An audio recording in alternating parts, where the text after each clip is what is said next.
2 साल से मैं DCLR कोर्ट पूर्णिया से परेशान हूँ। पता नहीं क्या सिस्टम है बिहार सरकार के इस अधिकारियों का, जो कि डेट तो देते हैं और जो भी परेशान जो भी जो है एप्लीकांट होते हैं वो जाते हैं, लेकिन सुनवाई नहीं होती है। मेरे साथ हो चुकी है। मेरा केस तो अभी नहीं तो 2 साल बाद, 4 साल बाद और हो ही जाएगी कि सॉल्व हो जाएगी। लेकिन मैं ये कहना चाहता हूँ सिस्टम से, प्रशासन से ये कहना चाहता हूँ कि इस तरह से बेवजह यदि किसी को कर्मचारी या अधिकारी के द्वारा परेशान किया जाता है तो क्यों नहीं उसके द्वारा विभागीय कार्रवाई की जाती है। क्या मेरे केस में उस पर विभागीय कार्रवाई होगी जो कि बेवजह इस केस को रिजेक्ट कर दिए हैं। धन्यवाद। मैंने एक ज़मीन खरीदी थी कस्बा मौजा में ही 2018 में लगभग। मैंने म्यूटेशन के लिए कस्बा ब्लॉक में आवेदन किया सीओ साहब के पास में, जिसका केस नंबर 1801/2018-19, जिसमें कि कर्मचारी और आरओ के द्वारा प्रतिवेदित कर दिया गया। कोई इशू थी नहीं, प्रतिवेदित कर दिया गया।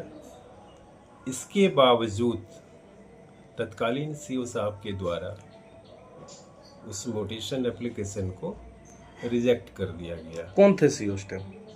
उस समय मेरी जानकारी के अनुसार दिवाकर कुमार सीओ थे, कस्बा सीओ। और पता नहीं किस उद्देश्य से ऐसा किए, वो समझ से परे है। लेकिन वो जो है कर्मचारी और आरओ के प्रतिवेदन के बावजूद मेरी मोटेशन केस को रद्द कर दिया। उसके बाद मैंने आगे के लिए DCLR कोर्ट पूर्णिया की तरफ प्रस्थान किया।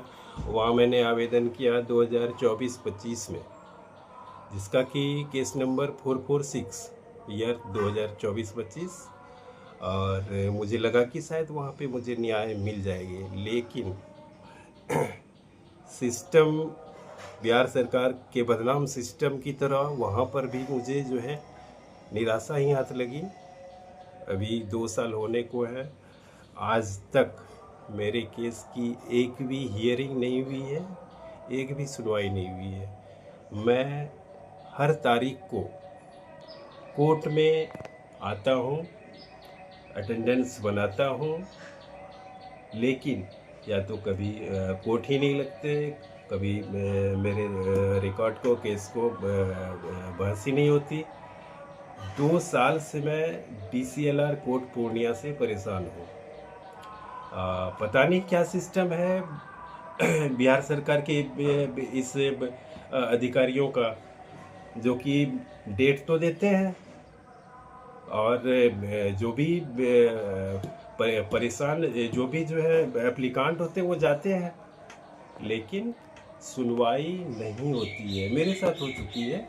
मैं 2 साल से परेशान हूँ, बाकी का तो मुझे पता नहीं। आखिर केस ऑनलाइन में अभी भी दिख रहा है। मेरा केस नंबर 1801/2018-19 है, जिसमें कि दिख रहा है कि मैं रिमार्क्स, जो ऑब्जेक्शन रिमार्क्स दिए हैं सीओ साहब की, फाइल नॉट फाउंड।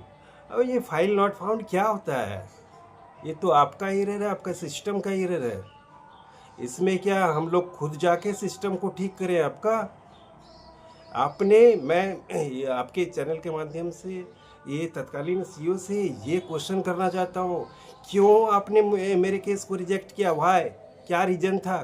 कोई प्रॉपर रीज़न था? कोई ऑथेंटिक था? कोई भी इशू यदि मेरे ज़मीन से रिलेटेड है तो मुझे बताएं, मेरे केस को रिजेक्ट कर दे। इवन DCLR कोर्ट से भी रिजेक्ट कर दें यदि कोई इशू है। और यदि कोई इशू नहीं है तो क्यों मेरे केस को रिजेक्ट किया गया? क्यों मैं परेशान हो रहा हूँ? हाँ, 15 साल से लड़ रहे हैं, अभी तक फैसला नहीं हुआ। यहाँ कहाँ पे आए? DCLR court? हाँ, DCLR कोर्ट। तो क्या बोला आज? 4 महीना हुई ऑनलाइन में गया, अभी तक पता नहीं। अभी तक पता नहीं? हाँ, रोज आते हैं, घूर के जाते हैं। कोर्ट नहीं होता है क्या? कोर्ट में होता। अच्छा गया। अच्छा, क्या मामला आपका? मामला वही जमीनी विवाद। हाँ, सब आदमी बच गया, जमीन कब्जा नहीं मिल रहा है, मेरा बपोती ज़मीन है, हाँ जमीन दूसरा तेसरा आदमी सब बैठा हुआ जमीन कब्जा नहीं दे रहा है, इसीलिए केस किया गया, हाँ डीसी लाल में चल रहा है, हाँ और डीसी लाल क्या शायद आज मिल रहा है, आज उसका ये बनेगा, डेरा बनेगा केस, हाँ। बोला। कितना दिन से घूम रहे हैं आप? हम तो लगभग 4 साल से घूम रहे हैं। 4 साल से घूम रहे हैं, इंसाफ नहीं मिला आपको? ना, अच्छा, कहाँ आए हैं आप? अभी डिसलार कोर्ट आए हैं। क्यों आए हैं, क्या मामला?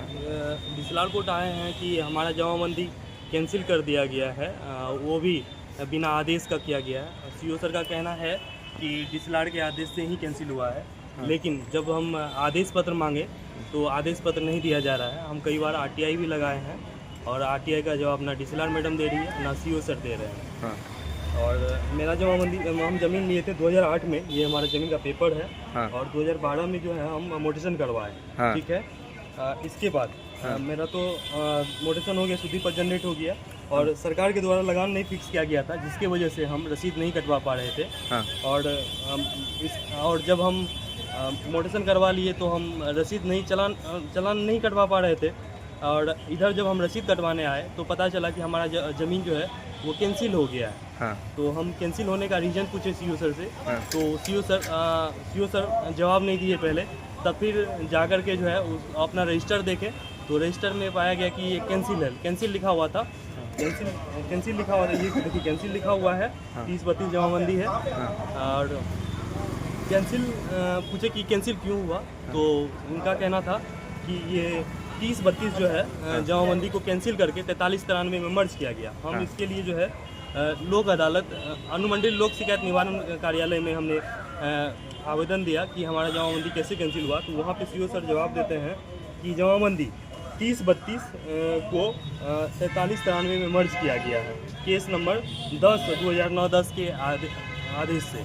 जब हम केस का जजमेंट ऑर्डर मांगे तो वो जजमेंट ऑर्डर नहीं दे रही है, ना सीओ सर दे रहे हैं ना डिसलार मैडम दे रही है। हाँ। हम कई बार आरटीआई भी लगाए, हाँ आरटीआई का भी जवाब नहीं दे रहे हैं। हाँ। ना सीओ सर दे रहे हैं ना डिसलार मैडम दे रही है। आप क्या क्योंकि चाहते केस हैं? के दौरान हमें कोई नोटिस भी नहीं आया कि आपकी ज़मीन पे केस चल रहा है या नहीं चल रहा है। हाँ।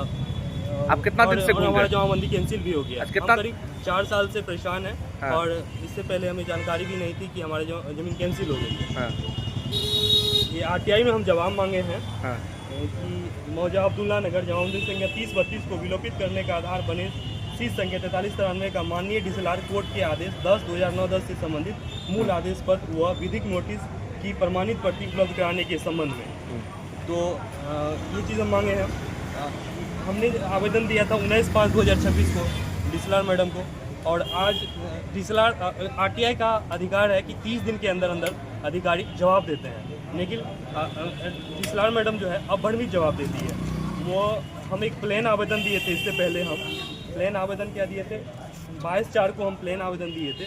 उसमें हम लिखे थे कि जमाबंदी संख्या 30-32 को बिना किसी सूचना के कैंसिल करने एवं परिमार्जन संख्या इतने को गलत तरीके से विरुद्ध न्याय हेतु आवेदन हम आप दिए क्या थे। चाहते हैं? आप क्या मामला है पूरा?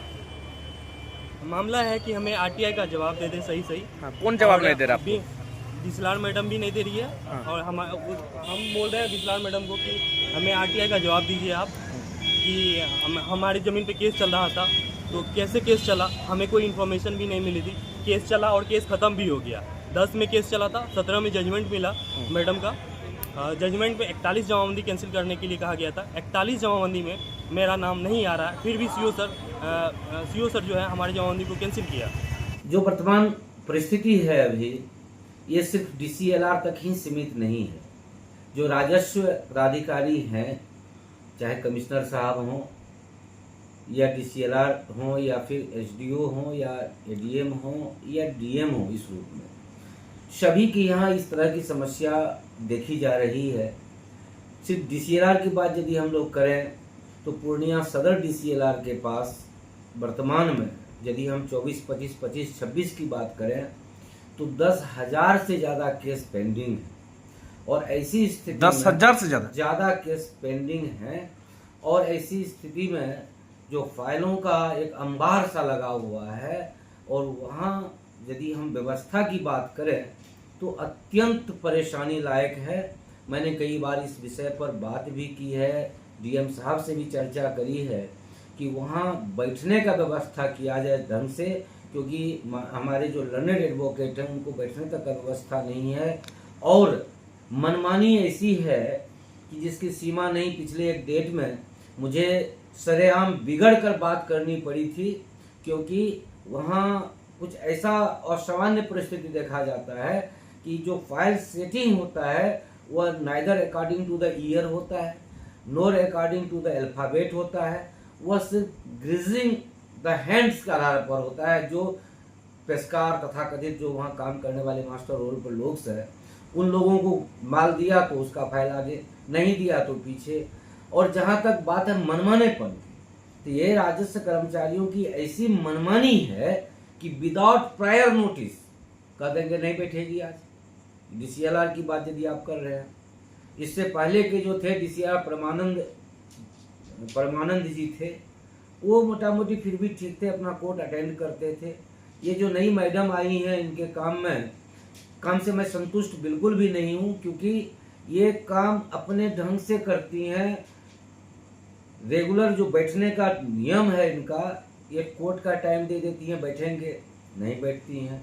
कभी जो 1:30 बजे का समय दिया हुआ रहता है, एक एडवोकेट को एक समय में कई सारे केसेस प्लीड करने होते हैं। ऐसे में यदि आप समय देकर के समय पर नहीं बैठेंगी तो उनके अन्य केस प्रभावित होंगे। साथ ही साथ आप यदि रेवेन्यू कोर्ट की बात करें, इससे पहले विजय जी जब हमारे बने थे भू राजस्व मंत्री, तो उन्होंने बड़ी टाइट कर दी थी सीओ को, डीसीएलआर को, कि समय पर आप कार्य निष्पादन करेंगे। तो ऐसी भ्रष्ट व्यवस्था बिहार की है, बिहार की वर्तमान सरकार की मैं बात कर रहा हूं, कि विजय सिन्हा को ही सैक कर दिया, हटा दिया। जो भ्रष्ट सीओ को हटाने की उन्होंने प्रबंधन की थी, डीसीएलआर पर नकेल कसा था, तो विजय सिन्हा भी ही आउट हो गए। अब जो वर्तमान ढुलमुल रवैया है, ऐसे में ये लोग अपने आप को राजा महाराजा मानते हैं। जो लर्नेड एडवोकेट, उसकी क्वालिटी से कई गुना ऊपर की क्वालिटी वाले लोग हैं। मैं तो कई बार बोल भी दिया हूं कि डीसीएलआर कोर्ट में आना हम लोगों का तौहीन है। ये लोअर कोर्ट है और इसमें खड़ा होने का जगह नहीं रहता है। यहाँ बैठ करके काम करना भी हम लोगों की तौहीन है, क्योंकि सीनियर एडवोकेट कभी भी रेवेन्यू कोर्ट जाना पसंद नहीं करते हैं, कारण कि अपने से लोअर गेट का इन लोगों को मानते हैं हम लोग। और ऐसे में जब इन लोगों की हनक देखने को मिलती है तो बड़ा दुख होता है कि इन लोग को आखिर इस हनक के पीछे इन लोग का ताकत क्या है। क्योंकि इन लोगों से डबल ट्रिपल, इन लोगों की क्वालिफिकेशन क्या होती है, ग्रेजुएशन से बीपीएससी से डीसीएलआर।